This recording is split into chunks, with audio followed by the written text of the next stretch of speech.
Is it a problem? Is problem the right word, or is it just an evolution? I believe it's a problem. The start of the race last week for the Daytona 500, we're all sitting around there running half throttle, not passing, just riding in a line. And I felt disgraceful myself, being a race car driver, wanting to go fast and lead laps and win the Daytona 500. And that was our strategy that we had to employ at the start of the race because everybody was doing it. I mean, the pace, when you're running wide open and you're in the draft, your pace is probably a 46.30. We were running 49.80s, almost 50-second lap times. It was pathetic. I was like, how slow are we going to go? You know? And so I felt bad for the fans. I was like, this is not good for them. It's not what I wanted to be doing. But when you kind of get in that situation, you can't, I don't know what you do. The third lane could have developed. It was so early in the race. Nobody wants to develop a third lane. Like, we're riding. It's a 500-mile race. Don't blow everything up in the first stage, right? So, but somebody could have just pulled out into the outside lane and literally just ran to the front and done whatever the heck they wanted to do. So I was surprised nobody did that. And one last thing, thank you, is when you say disgraceful, I mean, there are a lot of races where it's a 500-mile race. You've got to, like you say, you can't lose it immediately. You've got to take your time to kind of build up. It's still, the cars are too wide. It still, I guess, kind of looks good visually in a sense, maybe for a fan perspective. If you don't have a stopwatch, can you really tell? So, yeah, but there's no passing. Like, okay. People want to see passing. The fans are all about, hey, we want to see racing. We want to see that's not racing. It's riding. And yeah, back in the days, sure, you had 500, 600-mile races where you needed to ride for a while. But at least you're still trying to, Coke 600, for instance, right? It's a long damn race. But you're at least still trying to pass the guy in front of you and get position as the day goes on. You're not just going to ride in 15th for the first 100 laps and be like, yeah, cool, I'm good with riding 15th right now. No, you want to get further up the ladder and run with speed and your talent and your car's ability and everything else. And doing what we did last week, you might as well pull the cars out of the parking lot and run rental cars around. Thank you. Go ahead. Jordan Bianchi, The Athletic. Has there been any conversations within your team of how you approach these first two races in terms of managing the cars and equipment, everything? Of you leave Daytona, you're down a car now. You come to Atlanta, you could very easily be down a car, and how that you guys approach that, especially with the West Coast swing coming up. Yeah, our Atlanta car was a car that we raced in the 500, so everything kind of got pushed up a week. So the 500 car that we crashed, it went back to the shop, and it'll be probably I think we're on a 5-week cycle. So whatever the hell the 5th race is will probably be where that one goes. Yeah, I mean, so this week's car was slated to be our Vegas car. And so it just kind of moves everything up. The cars are all the same, so there's really not much differences that you have. I mean, you're talking maybe 100 thou on a body part that you can push or pull or whatever that you can get through the Hawkeye, but it's not a lot. And going back to last week when you had the slow pits or the issue with the tire on the pit stop, Richard comes on the radio and kind of tells everybody to get their head out of their butt, right? I don't know if you've had a car owner say that before over the radio, like, going back. Well, that wasn't on my channel, so no, I didn't hear it. Oh, he did. Oh, he okay. Well, he told the team to, in not so direct words, to get their heads out of their butt. Sometimes he needs to tell me that. But when you have a car owner like that, and this is not slamming Joe or anything, but like when you have a car owner like that who's really involved, what's that like? Who's fiery and passionate, and maybe kind of takes it off of your shoulders so you don't have to say that stuff. Well, I mean, that's kind of what I answered earlier to Bob's question. Was Richard is very involved and wants, any situation to get better. If we're not winning every single race out of the year, then how did we lose that one race? You know what I mean? What can we do to make it better? And that's a racer's mentality. That's what we all try to strive for and try to be better at. So, it's tough sometimes when you've got the human element. I mean, we all make mistakes. I made tons of them last year, and my crew stuck behind me and was passionate that I was their driver and wanted to go to the next week and figure out how to win the next one, So I know where Richard's coming from, and I appreciate that, and the emphasis that he puts on greatness and wanting to be better is what we all strive for. Let's go to Charles. Charles Odom with the Associated Press. It once was an annual tradition to hear drivers come in here and lobby for one more year with the old battered track surface. And now that the resurfacing came with the reconfiguration, I'm wondering if the warm and fuzzies have all gone. Even William Byron with 2 wins and the reconfiguration just said, I don't know if I'd want to come here every week. But what has been gained? What has been lost? Where does this new track configuration rank with you? Yeah, any form of restrictor plate pack style racing is not high on my list, you know. So I would say, obviously, as much as the surface deteriorated, there comes a point where something has to be done, and they went through it. I just don't understand or appreciate why we added the banking and the stuff that they did here in the reconfiguration, although it's the same outside wall space.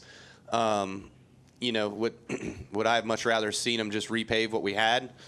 Probably, because you would know then that at least when it deteriorates some and it can get back to the old Atlanta ways. If this deteriorates here, I mean, it's going to be fast. It's going to be damn fast sliding around, you know, like 10 miles an hour faster through the corner sliding around than what the old track would have been comparatively, equal time frame on asphalt. So, I mean, we're racers, though, as I said before, right? We all want to go fast and do what we can to be the fastest ones out there. So it's not that you're scared of that. It's just the hits are harder. Let's go to Jonathan. Jonathan Viel, the racing experts. Later today, you're going to make your first drafting track start in the lower series since 2015. What was behind the decision to run the truck race here? Well, watching the truck races here last year, truck race here last year, it doesn't necessarily fall in line or orchestrate itself as a Daytona or Talladega style race. It is different. So I kind of took that into consideration, that you can make some moves by yourself. Yes, you're in a line, you're drafting, you're trying to hold on to the draft and all that sort of stuff, but it did seem like there was some times in which, you know, handling kind of came into play and making some moves kind of come into play and whatnot. But it's definitely not like a Kansas where you can be the leader and run away and go hide, you know. So wasn't my first choice. Definitely wouldn't have been at all my choice, but thankful for the opportunity that Spire and Group 1001 gave to me to be able to come out here and run the 5 truck races that I'm allowed to do.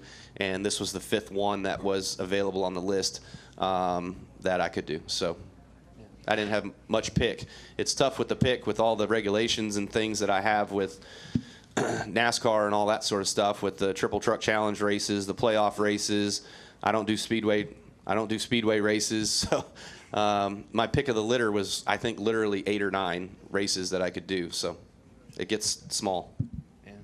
And there's been a lot of discussion about recently, the truck series, the current state of it. What are your thoughts on just the current state of the truck series? You could talk about the current state of NASCAR. I feel like the current state of NASCAR is healthy, is strong. You look at the Cup Series and the top, and having all the things that are kind of happening behind the scenes with big team owners kind of coming in and being a part of all of that, and it just trickles down, you know. So being able to get a new TV deal and all that sort of stuff with NASCAR and the TV networks, you know, we're all grateful and thankful for that and the hard work that was put in behind the scenes for that. But it trickles down to the Xfinity Series, it trickles down to the Truck Series. So would I say that there are 500 Fortune 500 companies that are all out here participating in our sport? No, there's not, you know. So the sponsorship landscape is absolutely the toughest landscape in our sport, but I don't know that that's any different than what it was in the high time, in the mid-'90s to the mid-2000s. I mean, I think you still saw cars that were in the back of the field that were underfunded or had a strugglesome time being able to find big name sponsors to be able to get them to the track or to get them a better footing within the series to withstand and have some strength to their company. Go ahead, Jacob. Jacob Seelman, Race Face Digital. Kind of just expanding on the Truck Series theme just a bit.